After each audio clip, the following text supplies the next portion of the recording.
오늘 우리 하나님 말씀은 열왕기상 20장 말씀을 보겠습니다. 1절에서 6절까지 말씀을 먼저 우리가 읽도록 하겠습니다. 20장 1절에서 6절 말씀까지 다 같이 한 목소리 읽도록 하겠습니다. 아람왕 베나닷이 그 군대를 다 모으니 왕 32인이 저와 함께 있고 또 말과 병거들이 있더라.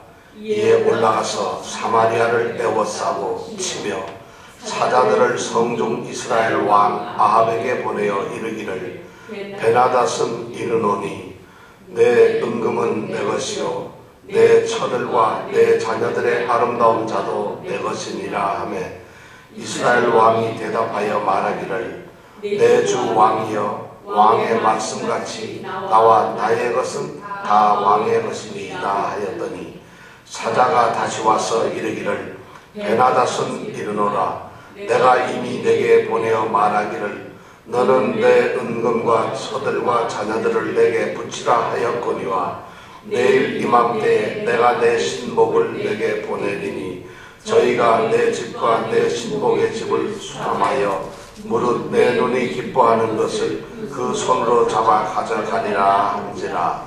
아멘. 오늘은 우리 은금과 신복이 아주 많이 나옵니다. 내 은금을 나한테 붙여라 그랬잖아요. 은금을 붙이면 어떻게 되는 거예요? 은금을 어떻게 하겠다는 거예요? 내 은금을. 그래서 은금을 뺏기 위해서 누구를 보내요? 신복을 보내야지. 그죠? 야, 이게 어렵네. 은금을 뺏기 위해서 신복을 보낸다. 우리 신권사님은 무슨 말씀인지 잘 모르죠, 이게. 우리 이병택 집사님 그 같이 사시는 분이 이름이 은금이에요. 이정근 집사님과 같이 사시는 분이 이신복이에요. 이제 좀 이해하셨어요? 은금과 신복 여기 성경에 이렇게 한꺼번에 나오니까 오늘 말씀이 굉장히 은혜스럽습니다. 좀 그렇죠? 이제 열왕기상이 20장, 21장하고 22장이면 끝납니다. 우리가 지금까지는 성경을 열왕기상에서 누구에 대해서 우리가 얘기했죠? 지금까지는 좀. 누구죠? 모세? 그렇죠. 엘리야에 대해서 우리가 쭉 벌써 한 몇 장을 얘기를 했는데 이제 엘리야 얘기를 잠깐 끝내고 20장에서부터는 아합 왕에 대한 이야기를 합니다. 이스라엘 아합 왕에 대해서. 근데 아합 왕이 뭐를 잘못했는가? 우리는 지금 아합 왕이 잘못한 것이 하나님을 섬기지 않고 바알신을 섬기는 것. 이거 하나만 생각을 했는데 오늘 이제 성경 말씀 이번 20장하고 21장에는 아합 왕이 도대체 정치를 어떻게 했는가? 나라를 어떻게 다스려서 어떻게 백성들에게 애를 먹였고 또 남의 물건을 어떻게 뺏었는가 하는 이런 문제들을 오늘 이제 성경 말씀을 통해서 우리가 생각해 보려고 합니다. 오늘 읽은 말씀은 아합은 이스라엘 왕인데 이스라엘 북쪽에 있는 아람이라고 하는 나라가 있는데 그 나라는 이스라엘보다 크고 또 힘이 더 세요. 근데 그 나라의 베나닷이라고 하는 왕이 자기가 다스리고 있는 그 나라에서 지방에 있는 왕 12명, 32명을 데리고 전부 군대를 다 모아가지고 이 이스라엘 아합 왕에게 쳐들어왔어요. 그래서 쳐들어와가지고 아합 왕이 살고 있는 그 수도 사마리아 성을 포위를 했어요. 완전히 둘러싸고. 그리고는 포위한 다음에 오늘 말한 대로 3절에 보면 뭐라고 되어 있죠? 3절에 보면 내 은금은 내 것이요 내 처들과 내 자녀들의 아름다운 자도 내 것입니다. 너의 모든 것들을 다 오늘 내게 갖다 바쳐라. 이 말을 다시 말하면 이 옛날 사람들이 왕의 전쟁을 할 때 항복해라 하는 이 말을 이런 식으로 표현을 했어요. 너의 걸 내가 다 갖겠다. 그럼 실제 갖겠다는 의미도 있지만은 나한테 항복을 해라. 이렇게 해서 이제 항복을 요구를 했어요. 그러니까 이 가만히 이스라엘을 지키고 있던 아합 왕이 자기보다 훨씬 강한 나라에 이 아람 왕이 쳐들어왔으니까 얼마나 겁이 나요. 그리고 항복을 하라 그러니까 놀래가지고 알겠습니다. 항복하고 항복하겠다고 이야기를 한 거예요. 그러니까 이 아람 왕 베나다시 보니까 순순히 항복을 하니까 그래 하고 나서는 이제 다시 신하를 보내가 신복을 보내서 신하들로 다시 얘기하는 거예요. 내 처와 내 자녀들과 내 모든 재산과 이 땅과 모든 것을 다 나한테 갖다 바쳐라. 이제 너는 완전히 항복을 해야 된다 하고 얘기를 합니다.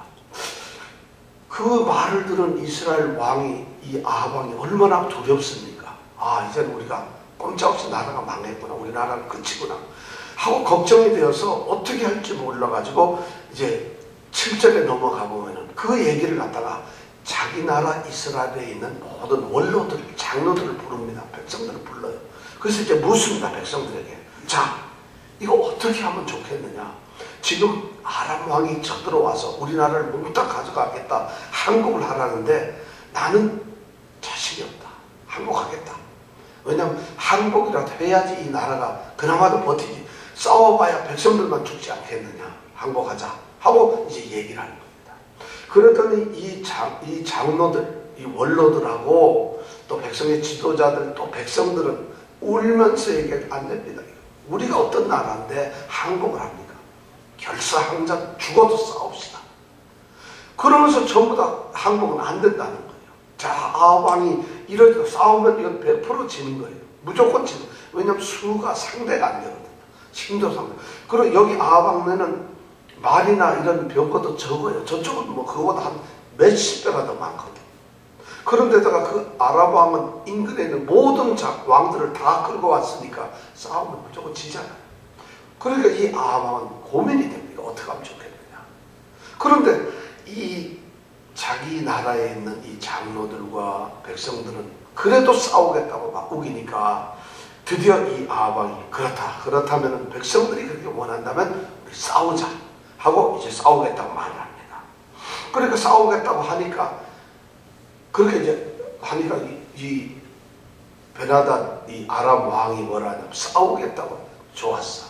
싸우겠다고 한번 붙어보자 하고 난 뭐라냐면 너희들을 이제 쳐들어가서 또 이제 보면 그렇게 얘기를 하죠. 이제 10절에 보면은 너희들 전부 다 쳐들어가서 이 사마리아를 갖다 완전히 부수어가지고 부스러기 하나 그거 손에 담아도 하나도 남지 않을 정도로 완전히 섬멸해버리겠다. 좋다. 내가 그렇게 한번 항복을 안 했으면 공격하겠다 하고 이제 쳐들어옵니다.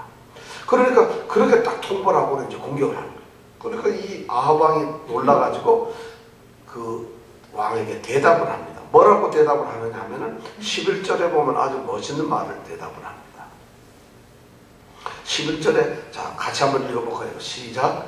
이스라엘 왕이 대답할 건데 가봇 있는 자가 가봇 없는 자같이 자랑치 못할 것이라. 이렇게 아합 왕이 이 아람 왕 베나다시 너희들 가루도 안 남기고 완전히 그냥 죽여버리겠다. 완전히 초토화시키겠다고 얘기를 하니까 아합 왕이 대답하기를 그래? 갑옷 입는 자가 갑옷 벗는 자 같이 자랑치 못할 것이다 하고 대답하네. 이게 무슨 말이에요? 여러분 잘 한번 읽어보세요. 11절. 자, 갑옷 입는 자가 갑옷 벗는 자 같이 자랑치 못할 것이다. 이정근 집사님은 이거 무슨 뜻인 것 같아요? 갑옷 입는 자, 이 말 모르지 않죠? 갑옷을 입는 자가 갑옷 벗는 자 같이 자랑치 못할 것이라. 이거 한국말인데 이게 이 당시에 이 사람들의 이 속담 비슷한 거예요. 이게 뭐냐면 이게 이런 뜻이에요. 진짜 참 군인은 갑옷 입을 때 자랑하는 것이 아니라 갑옷을 벗을 때 자랑하는 거다. 다시 말하면 전쟁터에 나가는 사람은 전쟁터 나가기 전에 갑옷 입으면서 허풍 떨지 말라 이거야. 싸움 일단 해보고 감 끝난 다음에 갑옷을 벗으면서 그때 자랑하라. 이겼어도 그때 자랑하라.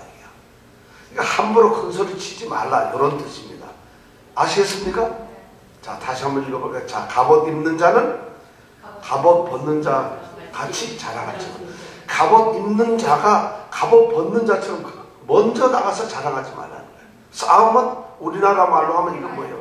길고 짧은 건 뒤에 해봐야 안다. 싸움도 하면 갑옷 지금 네가 벗어? 지금 아직 우리 싸울 때도 안 했는데 이런 얘기를 지금 하면서 한번 붙어보자 하고 둘이 이제 싸움을 시작을 합니다.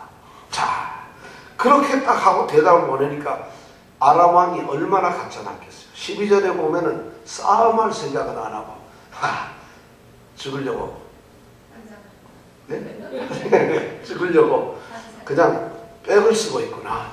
그리고는 전부 자기가 데려왔던 32명의 이 지방 자기네 이제 토 왕들하고 같이 앉아가지고 술 먹고 노는 거예요. 왜냐하면 싸움 상대가 안 되니. 그러면서도 이제 부하 직원에게 말을 하죠. 혹시 저쪽에서 쳐들어오면 그때 얘기해라.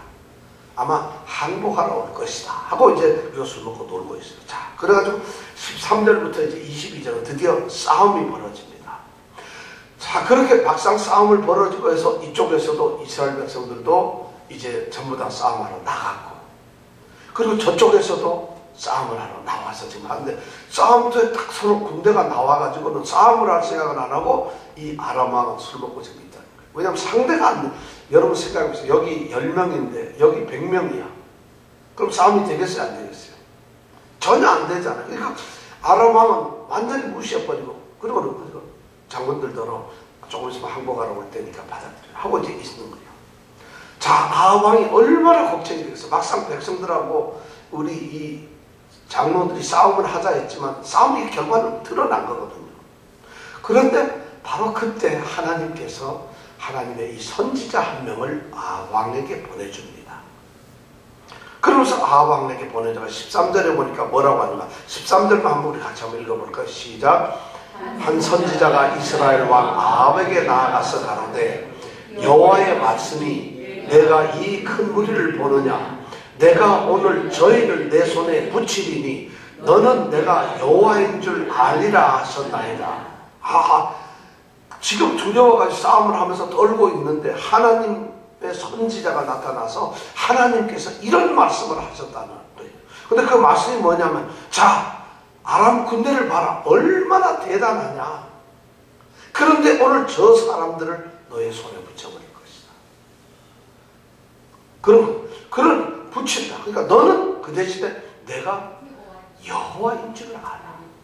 이렇게 하고 딱 맞죠. 이 말이 뭐냐면은 그런 거잖아요. 이제 싸움을 하는데 이 아람 군대 봐라. 얼마나 많냐. 수적으로 너희들이 싸움해서 되겠느냐. 저 엄청난 대군이 지금 저기 있는데 저걸 잘 봐라. 그런데 저 대군하고 너희들이 지금 싸운다면 승리는 너희 것이다. 너희들이 이긴다는 거야. 전쟁이라는 것은 군대가 강하거나 약하다는 것이 아니고 사람이 많고 적고가 아니라 전쟁은 누구에 속한 것이다? 하나님께 속한 것이다. 하나님 이기게 하면 이기는 거예요. 예를 들어서 우리는 여호수아서나 사사기서나 이런 데서 사무엘 상하에서도 다윗의 장군의 싸움을 통해서 너무 많잖아요. 싸움은 누가 이기게 한다? 나중에 막 도저히 싸움을 못해가 죽을 때가 되면 하나님께서는 다른 일을 일으켜가지고 이 적군들이 죽이지 않고 도망을 가게, 물러가게 해요. 그걸 뭐라 그러는 거죠? 다윗이 도망을 가가지고 바위 속에서 이제 꼼짝이 죽게 생겼는데, 쳐들어오던 이 사울 왕이 다 도망갔어. 왜 도망갔어?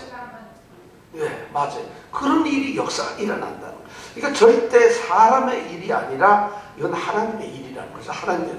그러니까 하나님께서 그 얘기를 하면서, 자, 얘기를 하는 거예요. 너는 내 말만 들으면 되라. 그러면서 얘기하는 것이, 왜 하나님께서는 이렇게 말씀을 하는가 하면은 내가 하나님이라는 것을 너희들이 알라는 거예요. 지금 왜냐면 여러분, 저는 이걸 보면서 하나님이 속도 없으신 분인 것 같아요. 아방이 지금 하나님을 섬겨요, 안 섬겨요? 지금 바알신을 섬겨가지고 이렇게 앉아있는데 자기 부인하고 같이 왕비하고 둘이 이세벨하고 바알신을 섬기고 하나님 섬기는 선지자들을 다 죽여버렸는데, 그런데 하나님은 그 아방한테 가가지고 싸움을 하면 이긴다고 지금 하는데 지키겠다고 얘기를 하시는 거예요. 그러니까 하나님이 그렇다는 것은 여기 이 성경을 이렇게 보면 참 하나님은 그 하나님의 생각을 우리가 따라갈 수 없어요. 왜 하나님을 배반한 아방을 저렇게 하나님은 지키시고 승리를 주실까? 여기서 우리가 알 수 없는 하나님의 사랑을 아는 거예요. 하나님께서는 지금 이스라엘도 남쪽 유다도 전부 다 하나님의 백성이에요. 하나님이 선택한 12지파에 있는 하나님 백성이란 말이에요. 그러니까 하나님은 그 하나님이 택한 백성에 대해서 한 번도 사랑을 거두신 적이 없어요. 그러니까 이들이 하나님을 잊어버리고 바알을 섬겼을 때도 하나님은 그걸 우리가 만약 거꾸로 하나님 입장이 됐다고 생각을 해보세요. 내가 자기들을 택해가지고 먹을 거 다 해주고 저 애굽에서 다 구원해가지고 가나안 땅에 살게 해줬는데 나를 배반하고 다른 사람을 쫓아갔어요. 우리 같으면 어떻게 하겠어요? 요런 배은 망덕한 놈 가만 안 놔둘 거 아니에요. 하나님이 힘이 없어요. 하나님이 뭐가 없어요. 이스라엘 백성은 전부 다 없애버릴 수가 있는데 하나님은 내가 택한 백성이니까 사랑으로 참으시는 거예요. 그들이 다시 돌아오기를 원하시는 거예요. 나의 택한 백성이니까 그들이 돌아와서 다시 나를 하나님으로 섬기기를 바라는 거예요. 그런 사랑의 마음으로 하나님이 참으시면서 그러면서 그들에게 너희들 누가 진짜 너희 하나님인가? 너희를 지켜야 돼. 너희를 이끄시는 진짜 여호와는 누구냐? 내가 여호와가 아니냐? 하나님이냐? 이걸 지금 알려주기 위해서 승리를 지금 약속을 하고 계시는 거예요. 자, 그렇게 하니까 이게 뭐 얼마나 웃기는 거예요. 그러니까 하나님께서 이제 그렇게 얘기를 하니까 왕이 드디어 나에게서 하나님께서 그렇게 말씀을 했어. 그러면 우리가 싸움 이기겠구나. 근데 지금 사람도 적고 도저히 싸워가지고는 이거 가지고는 되질 않겠거든. 저쪽은 너무 군사가 많은데 우리는 없단 말이에요. 그러니까 왕이 겁이 나가지고 하나님 선지자한테 오죠. 선지자예요. 그럼 우리가 지금 어떻게 싸워야 되냐? 사람이 이거밖에 없는데 어떻게 싸우면 좋겠느냐? 하고 선지자에게 묻습니다. 그때 선지자가 대답을 합니다. 14절에 보면은 너희가 이것을 지금부터 싸우려고 하면 왕이요 군사 많은 거 필요 없습니다. 하고 나서는 당신네들 이 이스라엘에 있는 방백들 장수들이 있는데 장수의 아들들이 있다. 소년들이 있다. 그 소년들을 갖다가 몇 명? 232명을 불러라. 그러니까 어른들 말고 이 각 장군들 중에 그 아들들 소년 몇 명? 232명. 그들을 데리고 싸워라. 하나님이 지금 그렇지 않은 장군이 없고 사람이 없는데 애들 232명을 데리고 가서 싸우라는 거예요. 그런데 어떻게 그러면 싸우면 이긴다 진다? 이긴다는 거예요. 그러면서 그것만 끝이냐? 그랬더니 그게 아니고 그 대신 백성들 군사를 더 데려가라. 백성들을 데려가는데 몇 명? 7,000명을 데려가라. 그러니까 군대라고 해봐야 그럼 상대는 지금 무지하게 많은데 이쪽에서는 겨우 뭐예요? 7,232명. 애들 진짜 싸움 못하는 애들 232명하고 어른들 7,000명을 가지고 싸우라. 이게 무슨 뜻일까? 소년은 전쟁 경험도 없어요.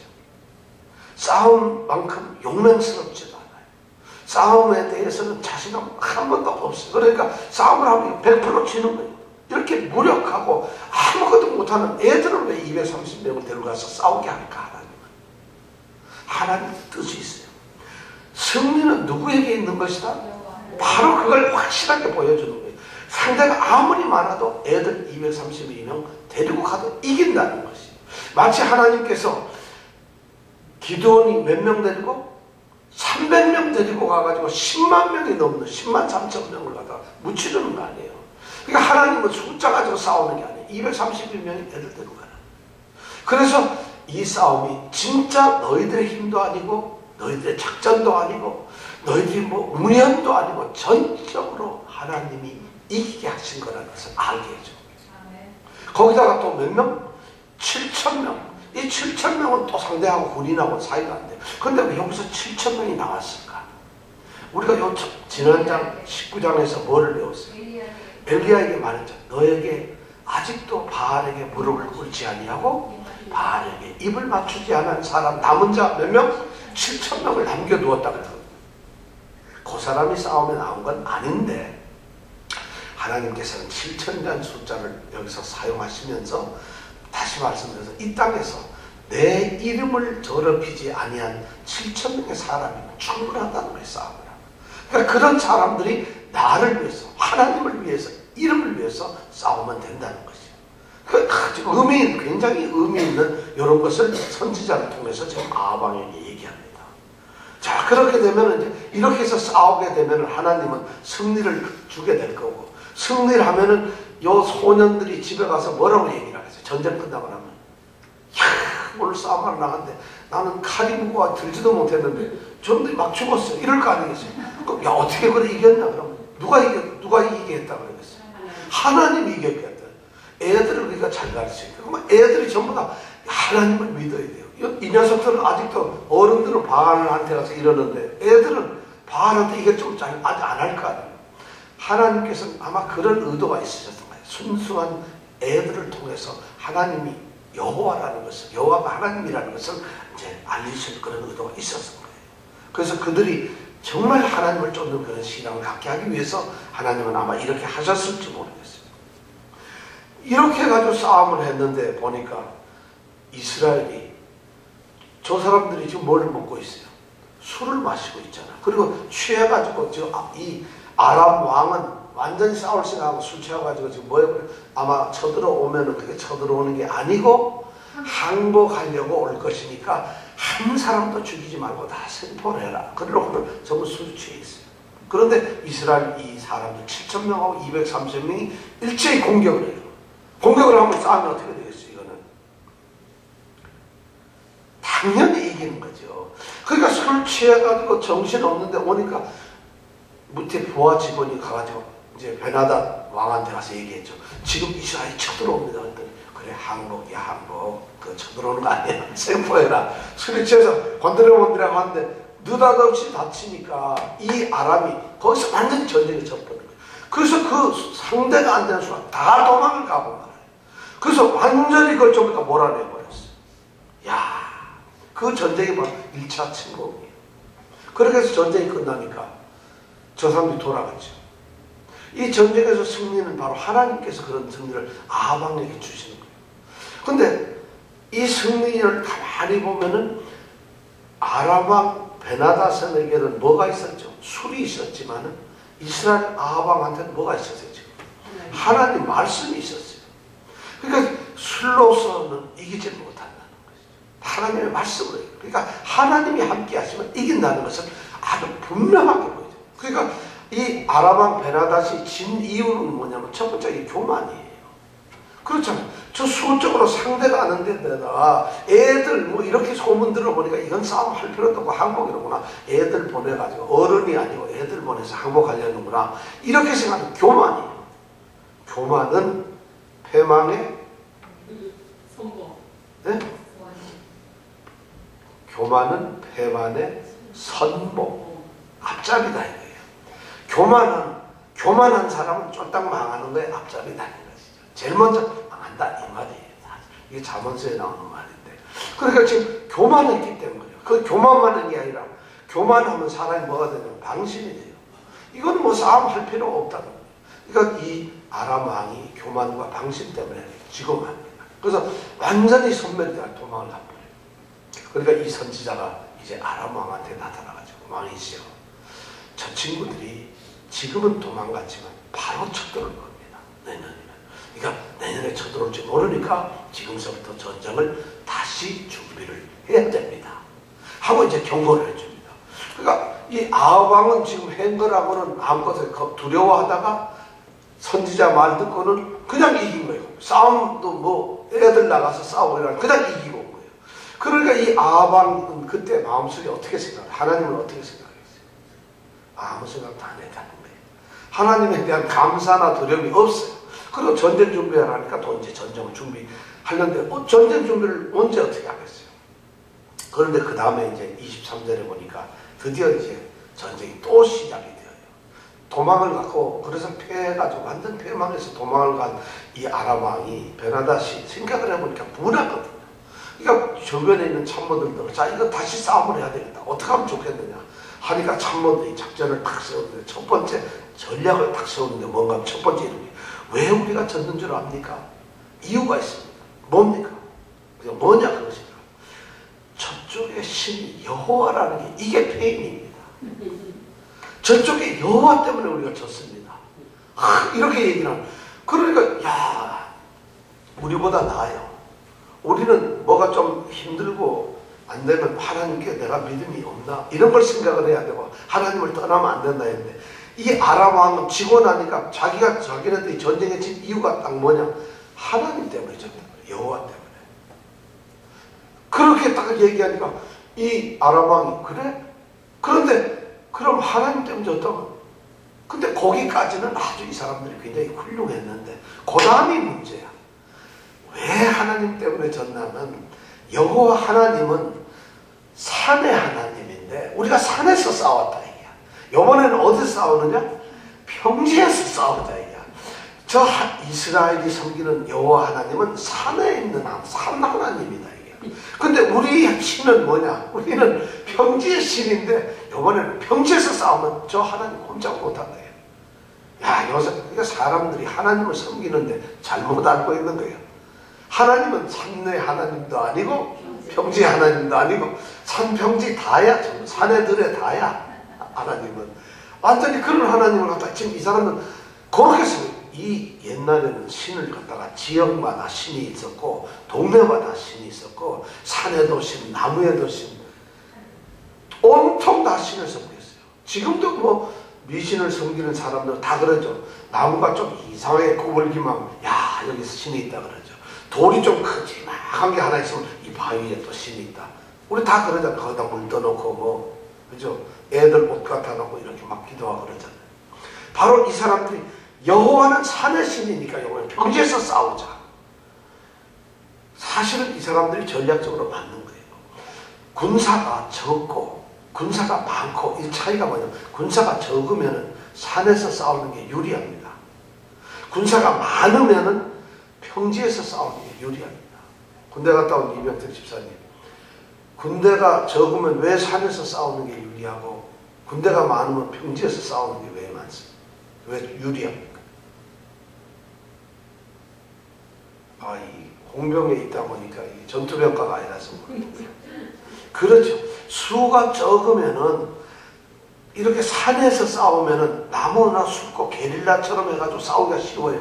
근데 넓은 평지에다 딱 갖다 놓으면 수 적은 게 많은 사람이 포위해버리면 바로 이기잖아요. 그러니까 이 사람들이 전략적으로 말이 맞는 건데 실제로는 하나님께서 하시는 건데, 이 사람들은 이제 평지에서 싸우면 이긴다는 거예요.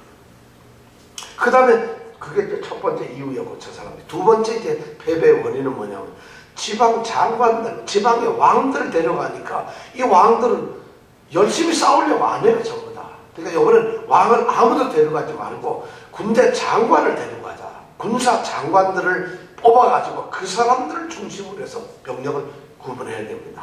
그렇게 하고는 그 다음에 없어진 말들, 없어진 병거, 수레들, 그 다음에 이 군사 요원들 전부 다 충원해가지고 다시 전보다 더 많이 만들어가지고 공격합시다.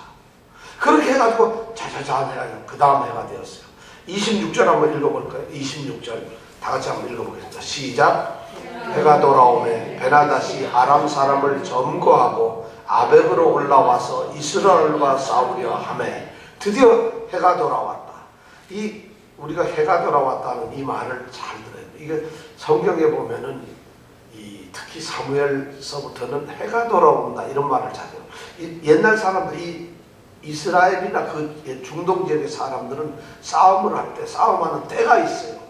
아무 때나 우리는 뭐 일기예배를 보고 뭐 어디서 막 야습을 하고 뭐 노르망디 상륙작전 또는 뭐 진주만 기습할 때는 뭐 날짜가 새벽이 어떤 막 이런 걸 따지잖아요. 이 사람들은 전쟁이 딱 정해져 있어요. 언제 하느냐면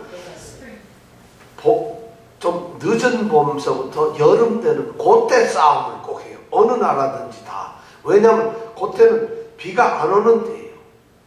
그러니까 비가 오게 되면 싸움이 땅도 소재도 질퍽거리니까 싸움을 못 하잖아요. 그러니까 이 전쟁도 참 신사전이야. 이 사람들은 야 이번 비 안 오는 요때 전쟁을 하자 해가지고 그때가 그러니까 해가 들어오고 그때 전쟁. 비가 안 오지. 그리고 그때는 봄에 농사를 빨리 끝냈기 때문에 먹을 양식이 소위 군량미가 많다는 거야. 거기다가 지금 그때만 해도 날씨가 따뜻하니까 풀들이 많아가지고 말들 뭐 이런 걸 먹일 수 있는 목초지가 너무 많아요. 그러니까 싸움하기 제일 좋거든. 그러니까 반드시 해가 돌아오면 그때 꼭 전쟁을 하는 거예요. 그러니까 아람 왕이 지금 전쟁 때가 되니까 드디어 간 거예요. 자, 그렇게 와가지고 완전히 군사들 데리고 와가지고 이번에 어디에 와서 싸움을 한다고요? 어디 보면 26절에 보면 지금 어디에 올라와서 싸움을 하나요? 아벡에서 싸움. 드디어 아벡 전투가 이루어집니다. 이 아벡에서 전투가 이루어져요. 자, 아벡에서 전투가 이루어지는데 27절에 보니까 군대를 비교를 해놨는데 이스라엘은 군대를 아벡은 이렇게 팍팍한 평지예요. 근데 사마리아는 90m로 높이 올라간 이런 좀 산 언덕에 올라가 있는 산이에요. 그러니까 질 수밖에 없는데 이제 아벡이란 아주 팍팍한 넓은 평지라고 해요. 거기에 백성을 다 모았는데 군대를 모아놓으니까 이스라엘은 염소 새끼들 모아놓은 2대 정도 엉성엉성 모여있다는 거예요. 근데 이쪽 아람 군대는 어떻게? 땅에 가득하더라. 그러니까 땅이 완전히 어떻게 군대가 어떻게? 저기는 완전히 겹겹으로 싸워도 많은 군대가 그렇게 많고 이쪽에는 염소 새끼 때 들 정도니까 그러니까 그만큼 숫자가 차이가 나는 거죠. 게임이 안 되는 이런 싸움을 지금 하게 된 거예요. 싸움이 어떻게 되겠어요? 그때 또 하나님의 사람이 28절에 보면 또 하나님 사람 선지자가 나타납니다. 28절 또 한번 읽어볼게요. 시작. 때에 하나님의 사람이 이스라엘 왕에게 나와여 가로되 여호와의 말씀이 아람 사람이 말하기를 여호와는 산의 신이요 골짜기의 신은 아니라 하도다. 그러므로 내가 이 큰 군대를 다 내 손에 붙이리니 너희는 내가 여호와인 줄 알리라 하셨나이다 하니라. 하나님은 아주 정확한 타이밍에 나타나요. 하나님이 쓸데없이 아무 때나 나타나면 골치 아파요. 그잖아요. 내가 지금 뭐 남하고 막 싸워서 이기고 막 때리고 있는데 그때 나타나면 약한 자를 때리지 마라. 나만 손해잖아요. 내가 막 터지고 있을 때 하나님이 나타나면 막아준단 말이에요. 지금 이스라엘 백성들이 염소 새끼 때 2대 정도 쫑기쫑기 모여있는 걸 땅에 가득한 수십만 마리, 수만의 아랍 군대가 두 줄로 싸우고 있으니까 이 전쟁을 이때는 하나님이 나타나셔야 된다. 근데 하나님이 신이 바로 그때 자장하고 나타나서 아방한테 얘기를 하는 거예요. 저 사람들이 뭐라고 떠들었느냐. 여호와는 산의 신이고 평지 골짜기 신이 아니라 그랬지. 어리석은 놈들. 내가 그런 거 아닌가 보여주겠다. 오늘 당장 저 사람들을 이만 쏙 둘러보니까 생각만 해도 지겠거든. 이 사람들이 전부 다 네 손에 붙여서 전부 죽여버린다. 이기겠다. 그렇게 딱 얘기를 하면 오늘 해 떨어지기 전에 싸움 끝났다. 자, 그렇게 해가지고 싸움이 시작되는데 이 사람들이 싸움을 안 해요. 웬만하면 아람은 군대가 많으니까 공격해서 그냥 무찔러버리면 되잖아요. 안 들어와. 당연히 이 염소 새끼 떼들은 공격을 할 수가 없으니까 무섭잖아. 그러니까 가만히 있어. 6일 동안을 서로 지켜만 보고 있는 거야. 가만히 싸움 안 하고. 자, 왜냐면 아람은 아람대로 걱정이 되거든. 혹시 이 친구들이 무슨 전략이 있을까, 작전이 있을까 해서 지켜보고 있는 거고, 이스라엘은 그냥 겁이 나서 있는 거잖아요. 6일 동안 지켜보다가 7째 날, 7일째가 딱 되니까 이스라엘이 공격을 드디어 한 거예요. 이 염소 새끼 때 2대가 일제히 공격하는데 놀라웠게도 저 사람이 다 도망가, 다 도망가. 그냥 싸움 시작하자마자 도망가요. 하나님이 어떻게, 우리는 성경에 보면 어떻게 싸웠다는 얘기를 안 해놔요. 그러니까 결론은 뭐냐면 싸움을 했는데 저쪽에 10만 명이 죽어. 다 이 염소 새끼 2대가 10만 명을 다 죽여버렸어. 성경에 보니까. 그러니까 여기 아까 처음에 우리 전쟁 싸울 때 몇천 명이 모였다? 7천 명이 모였다고 해도 10만 명이면 몇 배입니까? 13배 정도 돼요. 13배. 14배 정도, 14배. 그럼 혼자서 14명 이기겠어요? 이정은 집사님은 13명까지 이길 것 같아요. 근데 나는 한 2명은 모르겠어. 저쪽에 장군이 좀 약하면 늙은 장군 같은 모르겠는데 이게 사실 10만 명을 7천 명도 안 되는 이 사람들이 다 죽여버렸어요. 완전 10만 보병을 처참하게 죽여버렸어요. 그러니까 이 아람 군대가 놀라가지고 도망을 갔는데 사마리아 성으로 도망을 다 들어갔어요. 근데 이스라엘 성으로 도망 들어갔어. 아벡 성이니까. 성으로 딱 도망을 들어갔는데 어떻게 됐겠어요?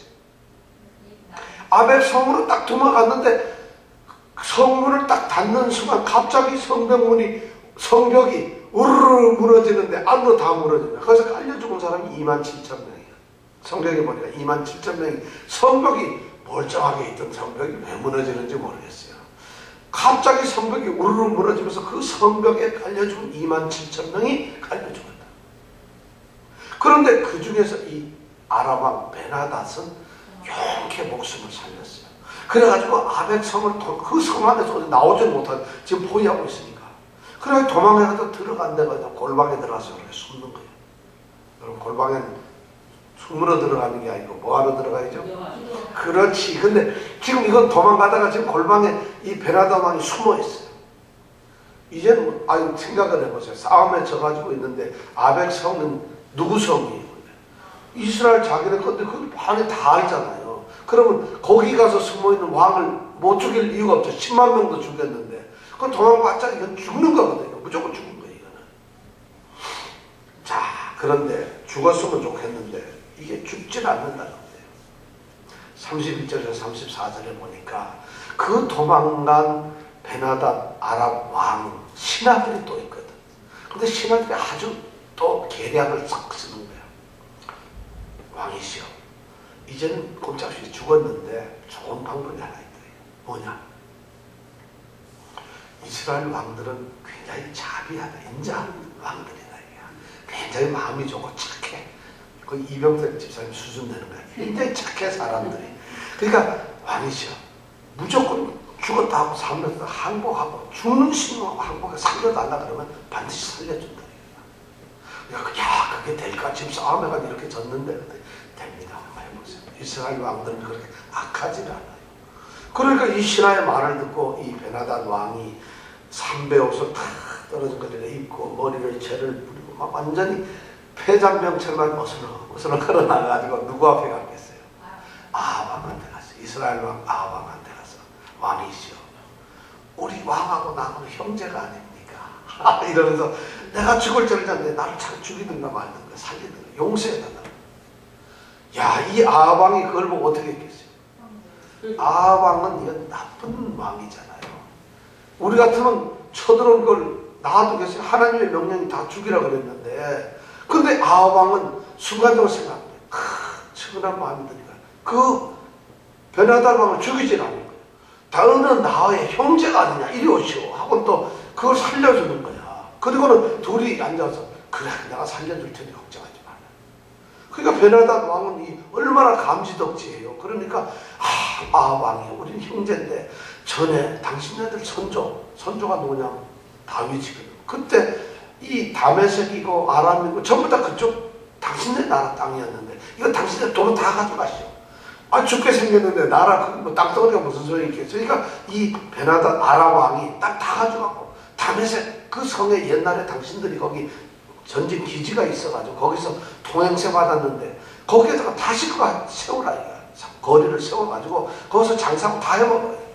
그러니까 이 아람왕 이 아합왕은 딱 들어보니까 자 이제 싸움은 이겼고 저건 뭐 이제 살아봤자 뭐 하겠어요. 싸움도 안 되겠고 그러니까 땅도 찾고 싸움도 이겼고 하니까 순간적으로 야 이거 뭐 죽이나 마나다고 살려주는 거예요. 또 그리고 죽여봤자 뭐 하느냐. 하나님께서 그걸 진멸하고 죽이라고 그랬는데 살려버리는 거예요. 그리고 땅을 회복하고 그리고 돌려보내는 거예요. 여러 가지 이 전쟁은 끝나고 말았어요.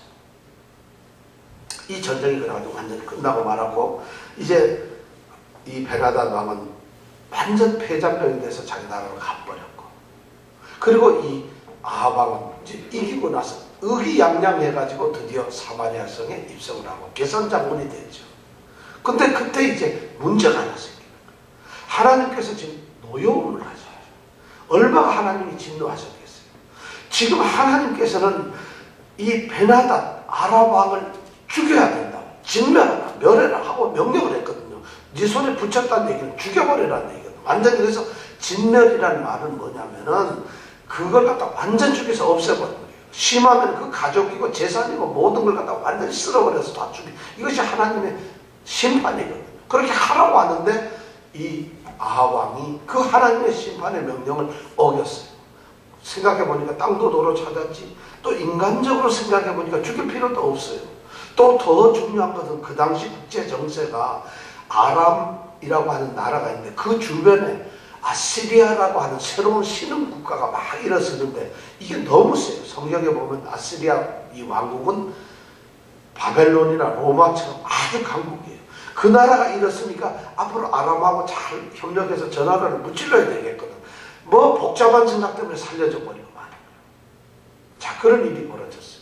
그러니까 하나님께서는 절대 가만 안 놔두고 35절에서 43절에 보니까 그것을 징계하기 위해서 하나님이 특별한 일을 한 것인데 거기에 보니까 어떤 한 선지자를 또 내세우는 거예요. 자, 길거리가 있는데 이 길이 있는데 이제 아방은 성전 들어가고 이제 성으로 들어가고 없어요. 근데 길거리에서 어느 선지자들이 이제 몇 명이 이렇게 가고 있는데 한 선지자가 이거는 전혀 다르죠. 길거리를 가다가 말고 어느 한 선지자가 자기 친구인 선지자들은 어이 이보게 자네 선지자 나 지금 얼굴 시큰 두드려 패게 나를 그래서 막 완전히 내가 막 뼈가 부러질 정도로 좀 두드려 패라고 하나님께서 그렇게 명령을 하셨다. 느닷없이 오늘 성경에 보면 그렇게 돼 있어요. 왜냐하면 자 35절에 보면 그렇게 돼 있어요. 제가 한번 읽어볼까요? 선지자의 무리 중 한 사람이 여호와의 말씀으로 그 동료에게 이르되 너는 나를 치라 하였더니 그 사람이 치기를 싫어하는지라. 이 선지자 하나님 말씀하셨는데 너 주먹으로 나를 막 사정없이 때려서 내 눈두기가 튀어나오고 피 터지고 이빨 부러지고 만들라는 거예요. 그러니까 이 친구가 여러분 길 가다 그런데 칠 수 있어요 없어요? 안 치죠. 못 치죠. 말을 안 되는 거죠. 지금 하나님 말씀이라고 그러는데도 안 치는 거예요. 그러니까 이 친구가 뭐라냐면 내가 하나님의 말씀에 치라고 했는데 안 쳤기 때문에 너는 길을 가다가 사자에게 붙잡혀 죽을 것이다. 그리고는 이 친구가 가다가 사자한테 물려 죽어버리는 거예요. 그래서 또 다른 친구 하나 있는데 다른 친구 보고 네가 이번에 날 쳐라니까 이 친구는 하나님 말씀이야? 그렇다. 그러니까 사자가 그냥 두드러 패는 거예요. 길거리에 사람들이 얼마나 구경거리가 생기겠어. 그죠? 그래서 두드러 패가 눈 터지고 이래가지고 완전히 터졌어요. 그랬더니 너는 하나님 말씀대로 해서 잘했다. 그리고는 이 터진 선지자가 수건 얼굴을 가리고 그리고는 아방이 지나가는 길에 가만히 서 있는 거예요. 근데 아방이 이제 그 길을 가요. 쓱 가다가 보니까 이 선지자가 막 이러는데 갑자기 뛰어나오더니 막 수건 얼굴 가리고 이러니까 누군지 모르죠. 왕이시여. 하고는 왕 앞에 나와서는 왕이야 내가 할 얘기가 하나 있어요. 참 잘 좀 보세요. 하면서 왕에게 한마디를 하는 거예요. 뭐냐면은 이제 비유를 하는 거예요. 비유로 예를 들어서 얘기하는 거예요. 한 군인이 있는데 포로를 한 사람을 잡았습니다. 근데 그 포로를 나한테다 맡겨놓고는 이 포로가 도망가지 않도록 잘 지켜라. 내가 갔다 올 동안에. 만약에 이 포로가 도망가게 되면 너를 죽이거나 아니면 은 100세겔을 나한테 갖다 바쳐라.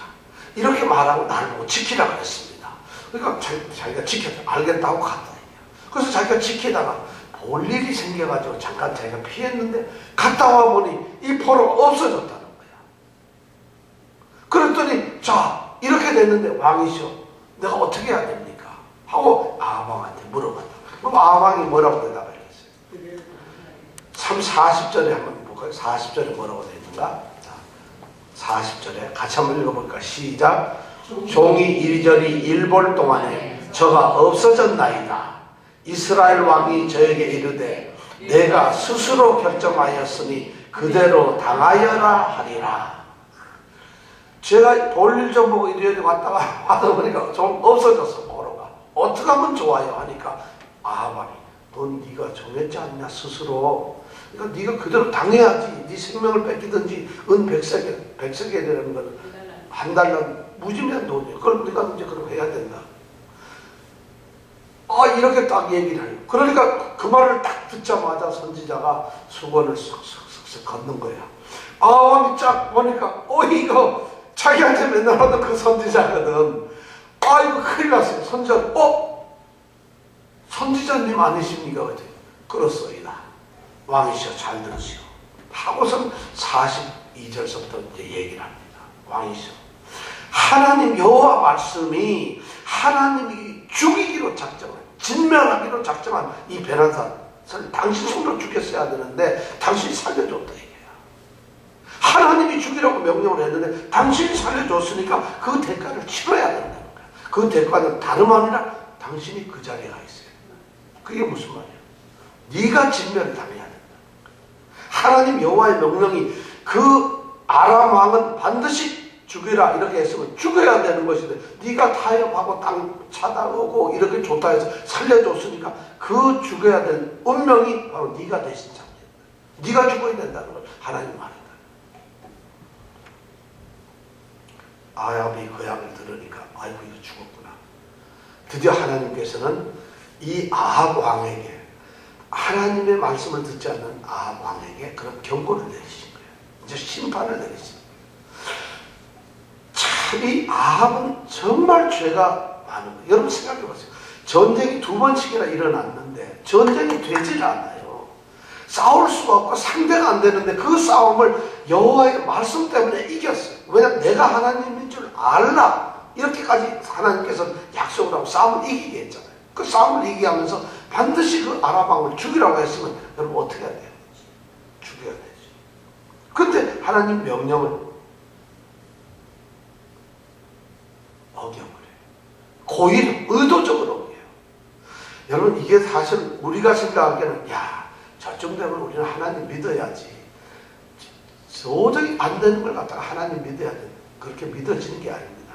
기적이나 어떤 큰 일은 하나님을 믿는데 별로 큰 도움이 안 돼요. 5,000명을 예수님이 먹였는데 그 5,000명이 생각해보세요. 보리떡 몇 개 가지고 먹였나요? 보리떡 7개? 5개. 물고기 몇 마리? 2마리 가지고 5,000명을 먹였잖아요. 아이고 혼자 먹기도 바빠요. 저는 고기 2마리는 충분히 먹습니다. 보리떡 5개 혼자도 먹습니다. 근데 그걸 가지고 몇 명을 먹였나요? 5,000명을 먹였으면 그럼 생각해보세요. 거기서 5,000명 우리가 앉아있는데 여기서 5,000명 먹은 사람 중에 하나라고 해봐요.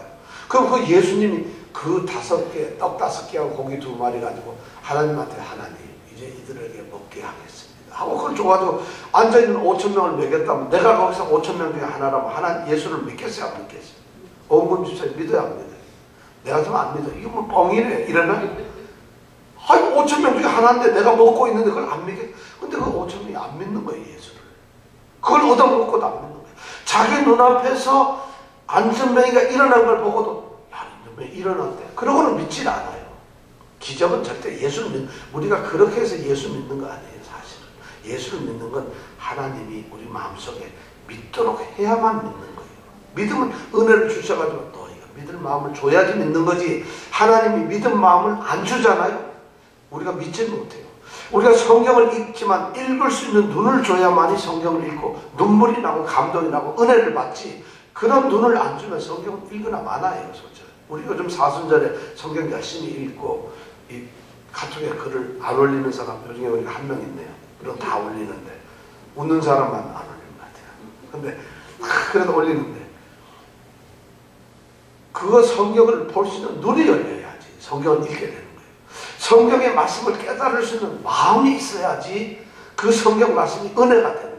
근데 아무리 깨달으려고 해도 대학 교수님, 박사님이 예수를 안 믿는 사람이 성경 읽어가지고 아주 은혜 받는 사람 아무도 없어요. 왜냐?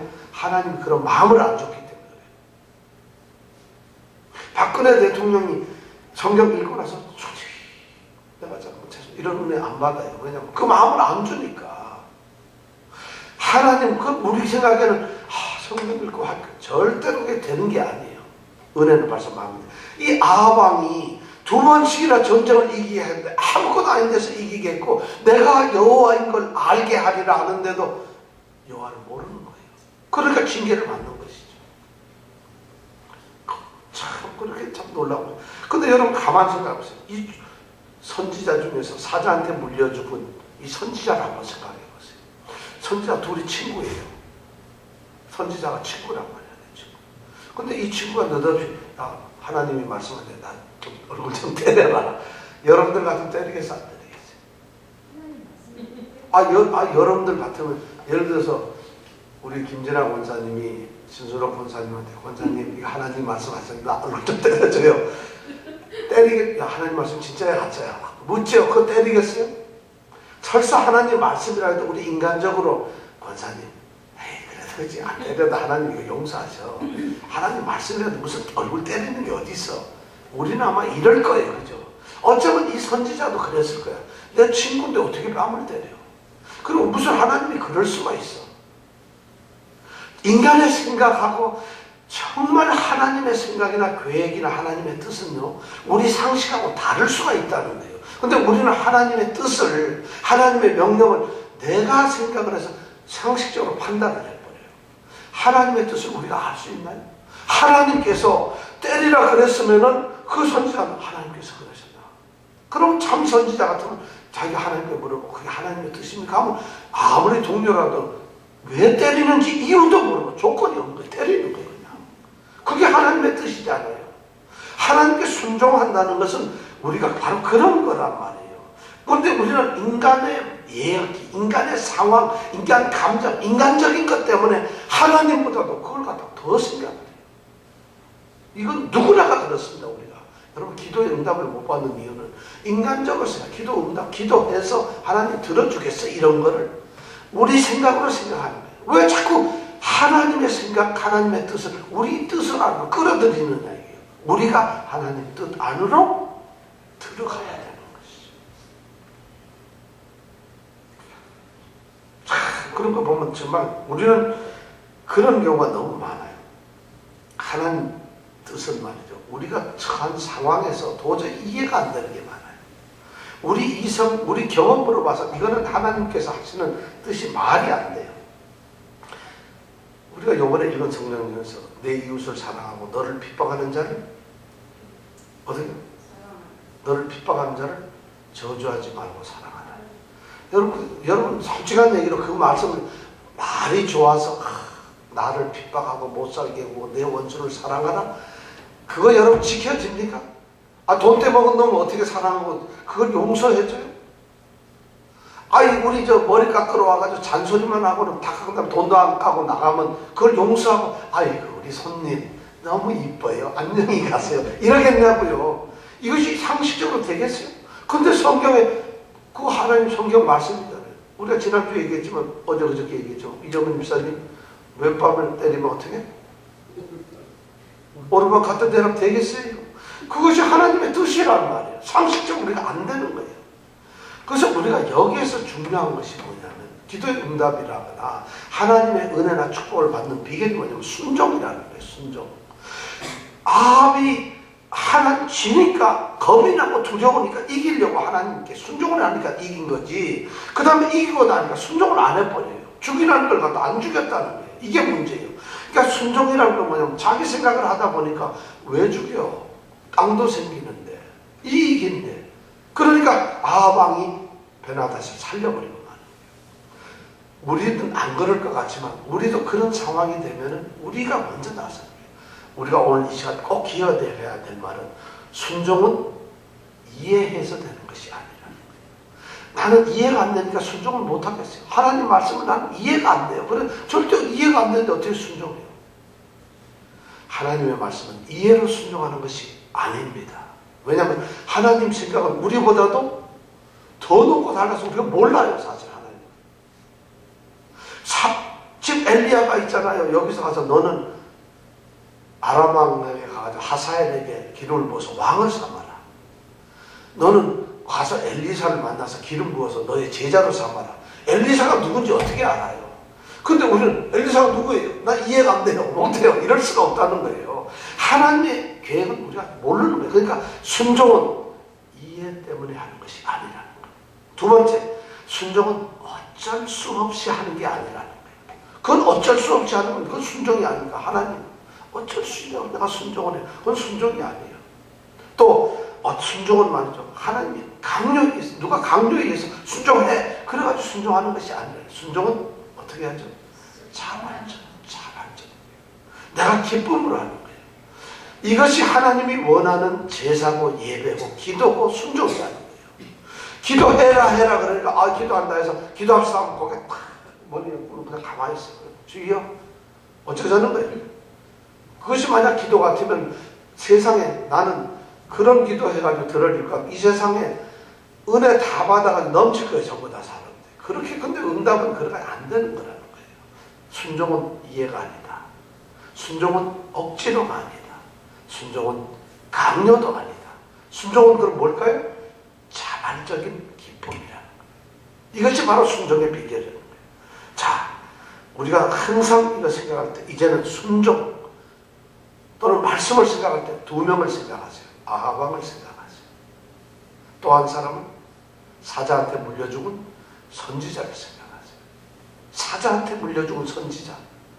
이 사람 내가 보기엔 선지자로서 잘 나가는 사람이 괜찮은 사람인지도 몰라요. 근데 사자한테 물려 죽었어. 딱 하나 뭐죠? 하나님 말씀대로 안 하는 거예요. 자기 생각에는 아니라고 판단했기 때문에. 아하방 자기 이익이기 때문에 하나님 말씀대로 안 하는 거예요. 순종은 그만큼 쉽지가 않은 거예요. 우리가 오늘 이 교훈을 그렇게 얻을 수 있을 것 같아요. 여러분 이 시간 기도합니다. 그럼 기도하기에 앞서서 우리가 가장 중요한 것은 하나님께 전적인 순종의 사람이 되었을 때 기도가 돼요. 기도는 하나님께서 우리에게 약속하셨죠. 이정근 집사님 기도를 하나님께서 우리에게 언약 뭐든지 기도하면 주시겠다고 약속하셨죠. 언약을 하셨잖아. 그죠? 그러면 하나님께서 내가 다 주겠다 약속했으면 나는 그 대신 또 하나님하고 약속해서 뭘 해야 돼요? 하나님은 일방적으로 내 약속해서 준다 그러면 나는 아무것도 안 해도 약속이 되나요? 그 약속이란 뭐냐면 쌍방이잖아. 하나님은 네가 기도하면은 나는 뭐든지 주겠다는 거예요. 그럼 우리는 뭘 해야 돼? 기도를 해야 되는 거잖아. 그죠? 그럼 기도를 해야 되는데 그냥 기도 이렇게 하는 것을 하나님은 기도라고 생각하시지 않을 거라고요. 정말 하나님과의 깊은 교제를 원하신다는 거예요. 이 시간 우리가 기도하겠습니다.